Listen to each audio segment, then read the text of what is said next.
been doing a lot with pickles lately, and I wanted to do something with chokecherries. I also really like capers, and so I wanted to combine all that. So I'm doing some Lacto pickles with unripened chokecherry berries. Let's take a look. These are some I started a couple days back. You can see how much brine they've made. I used about 64 grams of berries and 16 grams of mixed salts. So to start, I use about a half a cup or around 80 grams of the unripe berries. Throw those in my Ziploc bag, and then I'm taking some kosher salt. You want a non-iodized salt for this. And I like to mix salts, so I'm using fine sea salt as well.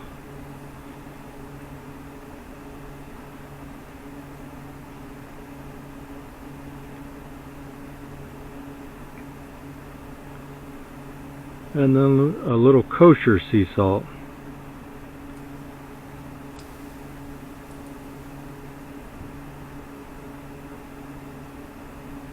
I was just eyeballing this. I think I've probably got a little too much salt, but it'll be fine. Pour that in the bag and shake it up to make sure everything gets coated.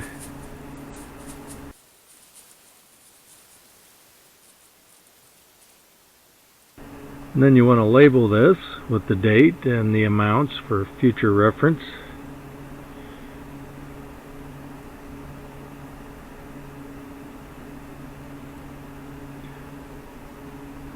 And instead of using a vacuum sealer, I'm just going to use a container of water and lower the bag in there, force all the air out, and then seal it up.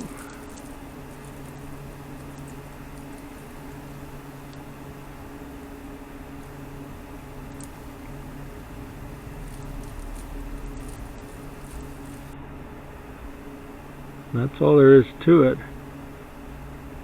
I'm going to set these on a plate on my fridge and just let them work. There they are about a day later. And then here a couple of days later you can see the brine collecting. So as you can see, those are really easy to put together. It's just basically some salt, and me being me, I mix a bunch of different types of salts, but you can use just a fine sea salt or kosher, however you want to go with that. The texture comes out really good on those, and the brine, if you separate the two and use the pickles for one thing and use the brine, just a little addition to your sauces or other cooking, that works out really well too.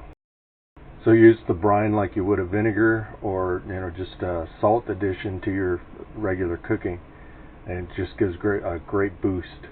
So part of my point with the Lacto pickles was I wanted to try something I really love capers, and I wanted to try and get something a little more region specific as a caper substitute. I've also heard, I think it was in Sander Katz's book on fermentation, that milkweed pods work really well, the seed pods. I haven't tried that yet, but I'd be interested in trying it. So until next time, thanks for watching.